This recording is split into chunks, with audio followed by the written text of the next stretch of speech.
پہلا کویسچن یہ وصول ہوا جی کہ پچھلے سنڈے کرکٹ ورلڈ کپ 2019 کے فائنل کے بعد انگلینڈ کی ٹیم نے کامیابی کے موقع پر سیلیبریشن سیریمنی کی، جیسا کہ وہ آپ کے علم میں ہے کہ وہ شراب کی بوتل کو کھولتے ہیں اور اس کی جاگ وغیرہ ایک دوسرے پر گراتے ہیں۔ اس وقت انگلینڈ ٹیم کے 2 مسلمان ممبرز معین علی اور عادل رشید نے خوف خدا کا عملی مظاہرہ کرتے ہوئے تمام انٹرنیشنل میڈیا کے سامنے اس تقریب سے علیحدگی اختیار کر لی۔ آپ کس حوالے سے کیا رائے ہے؟ میں بہت خوش ہوں جی۔ سب سے پہلے تو میں کہتا ہوں ویل ڈن دونوں کو، اور مبارکباد پیش کرتا ہوں کہ انہوں نے عملاً مسلمان ہونے کا مظاہرہ کیا ہے، کہ صرف وہ اللہ اور اس کے رسول کو ماننے والے نہیں ہیں بلکہ اللہ اور اس کے رسول کی ماننے والے ہیں، عز و جل و صلی اللہ علیہ وآلہ وسلم۔ اور پھر اتنے بڑے لیول کے اوپر جب بڑے بڑے لوگ مصلحت کا شکار ہو جاتے ہیں، یہاں تو بعض لوگ اچھی جاب حاصل کرنے کے لیے باہر کا ویزا لگوانے کے لیے داڑھی مڑا دیتے ہیں یا داڑھی چھوٹی کروا دیتے ہیں، اور دوسری طرف وہ لوگ جنہوں نے ماشاءاللہ داڑھی بھی رکھی ہوئی ہے اور عملاً ایک پریکٹسنگ مسلمان بھی ہیں، اور وقتاً فوقتاً آپ دیکھیں کہ میدان کے اندر وہ نماز بھی پڑھتے ہیں ماشاءاللہ تعالیٰ۔ یہ بہت بڑا موقع تھا۔ ظاہر ہے کہ انگلینڈ کی ہسٹری میں اس سے بڑا کوئی ایونٹ نہیں آ سکتا کہ وہ کرکٹ جس کا بانی انگلینڈ ہے، جن کو آج تک کبھی کامیابی حاصل نہیں ہوئی تھی، کتنے وہ فائنل میچ ہار چکے ہوئے تھے۔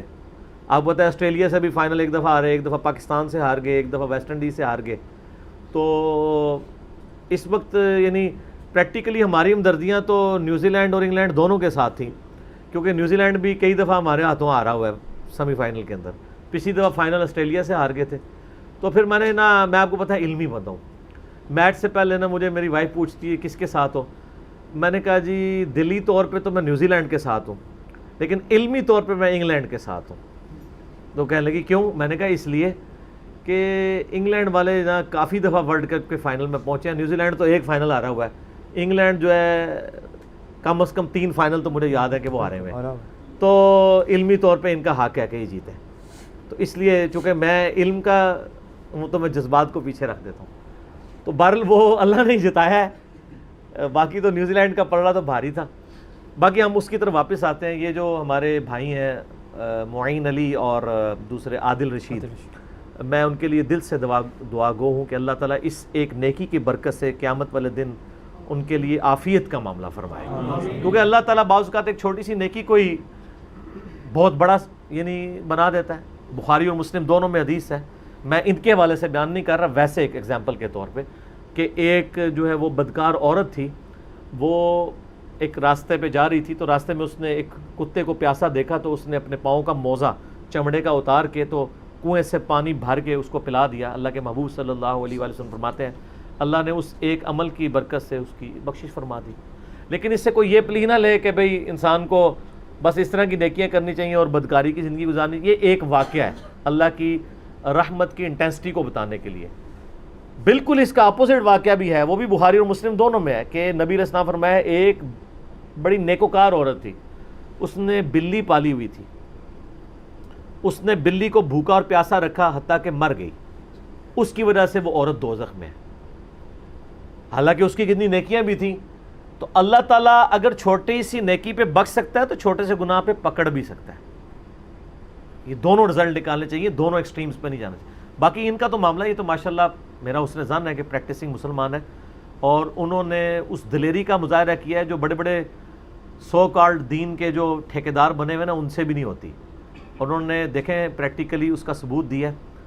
پورے انٹرنیشنل میڈیا میں وہ بات ہائی لائٹ ہوئی ہے، کروڑوں لوگوں تک ان کے پریکٹیکل عمل سے اسلام کی دعوت پہنچی ہے کہ Islam is the only practising religion on the face of ارتھ۔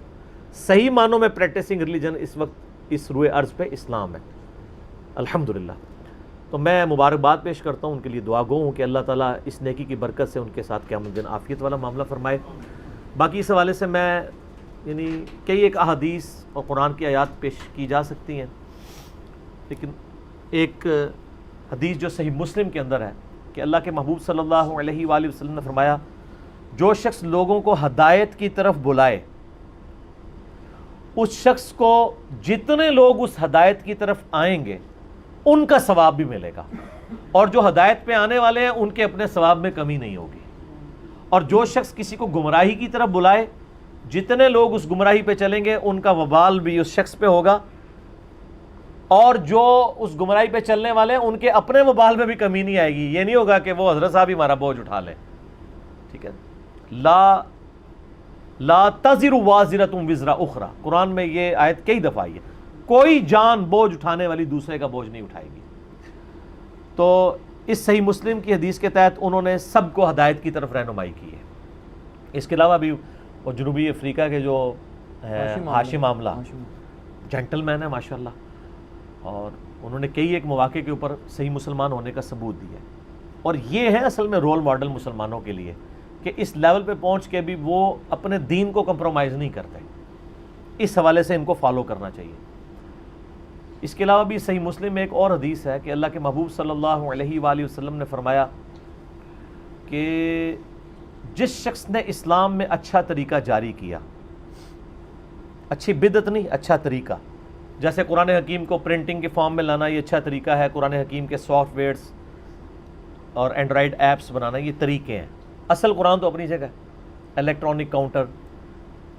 تو وہ جتنے لوگ اس پہ عمل کریں گے اس کا ثواب بھی ان کو ملے گا, ان کے ثواب میں کمی نہیں آئے گی. اور جس نے اسلام میں برا طریقہ جاری کیا, سنتن حسنتن اور سنتن سیئتن, برا طریقہ جاری کیا, تو جتنے لوگ اس پہ عمل کریں گے اس کا وبال اس پہ ہوگا اور ان کے وبال میں بھی کمی نہیں آئے گی.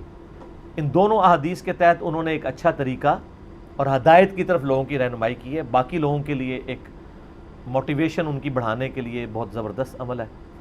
اور صحیح مسلم میں ایک اور حدیث ہے, اللہ کے محبوب صلی اللہ علیہ وآلہ وسلم نے فرمایا کہ جو شخص برائی کو دیکھے تو ہاتھ سے روک سکتا ہے تو ہاتھ سے روکے, ہاتھ سے نہیں روک سکتا تو کم از کم زبان سے روکے, زبان سے نہیں روک سکتا تو کم از کم دل میں تو برا جانے. لیکن فرمایا ذالک اضعف الایمان, یہ ایمان کا آخری درجہ ہے, یعنی کم از کم زبان سے روکنا چاہیے. تو انہوں نے دل میں برا نہیں جانا بلکہ زبان حال سے پریکٹیکلی الگ ہو کے یہ میسج دیا. اور یہاں پہ میں جان کی امان پاؤں اگر مسلمانوں سے تو عرض کروں کہ گوروں کو بھی سلام ہے سر. انہوں نے اس چیز کو نیگیٹیولی پورٹریٹ نہیں کیا, اپریشیٹ کیا. وہ اگر کہتے ہیں نا ہمیں فریڈم آف ایکسپریشن کا رائٹ ہے, ہمیں اپنی زندگی گزارنے کا رائٹ ہے, تو وہ ایک دیندار بندے کو بھی حق دیتے ہیں کہ وہ بھی اپنی زندگی گزار سکتا ہے. ورنہ وہ شوکاز نوٹس دے سکتے تھے کہ آپ ٹیم سے الگ کیوں ہو گئے جی, اس وقت آپ نے جو ہے وہ انگلینڈ کی کرکٹ کونسل کے رولز کی وائلیشن کر دی, آپ نے فلاں کر دیا, آپ نے یہ کر دیا. ان کا نہیں, جس طرح ہمارا حق ہے ان کا بھی حق ہے. تو سر یہ گورے کو آپ اپریشیٹ بھی کریں اس معاملے میں, ٹھیک ہے. اور پھر ماشاءاللہ آپ دیکھیں ہمارے وہ پاکستان کے امپائر بھی تھے علیم ڈار صاحب جی, ہاں ماشاء اللہ تعالیٰ. تو آپ دیکھ لیں وہاں پہ ٹیلنٹ کی قدر ہے. ان کو اس سے نہیں ہے کہ یار تو نے امپائر بننا ہے تو داڑھی چھوٹی کرا دے, یا تو نے ہماری کرکٹ ٹیم میں کھیلنا ہے تو داڑھی منڈوا دو یا داڑھی چھوٹی کروا دو. ٹیلنٹ کی قدر کرنا ہے, یا اپنا ریلیجن بدل لو. ابھی تو اس وقت میرے خیال ہے آلموسٹ ساری بڑی بڑی ٹیموں میں مسلمان موجود ہیں. پہلے تو صرف انڈیا کی ٹیم میں ہوتے تھے نا, یعنی پاکستان بنگلہ دیش کے علاوہ میں بات کر رہا ہوں, ان نان مسلم ملکوں کی ٹیمز میں. تو آسٹریلیا میں بھی عثمان خواجہ ہے, اچھا پلیئر ہے, ساؤتھ افریقہ کی ٹیم میں ہے, یہاں پہ بھی ہیں. تو اس عمل کو ہم اپریشیٹ کرتے ہیں جی, اور ہم انگلینڈ کی ٹیم کو مبارکباد بھی دیتے ہیں. امید ہے کہ 92 کے ورلڈ کپ میں جو وہ فائنل میں ہارے تھے تو وہ ان کا غم غلط ہو چکا ہوگا اس فائنل کو جیت کے, ٹھیک ہے. تو باقی اس واقعے کے اندر واقعی عبرت ہے ان لوگوں کے لیے جو کسی دنیاوی پوسٹ پہ پہنچ کے اللہ اور اس کے رسول کو پس پش ڈال دیتے ہیں. ان لوگوں نے پریکٹیکلی ثابت کیا ہے کہ اللہ از دا ٹاپ پرائورٹی, اللہ ہماری ترجیح اول ہے. اور یہی ایک مسلمان سے اللہ تعالیٰ کی ڈیمانڈ ہے کہ صرف اللہ اور اس کے رسول کو نہ مانے, اللہ اور اس کے رسول عز و جل و صلی اللہ علیہ وآلہ وسلم کی بھی مانے.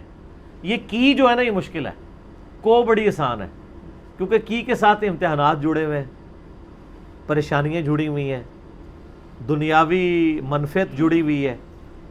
تو اس حوالے سے ان کی جرت کو سلام ہے جی.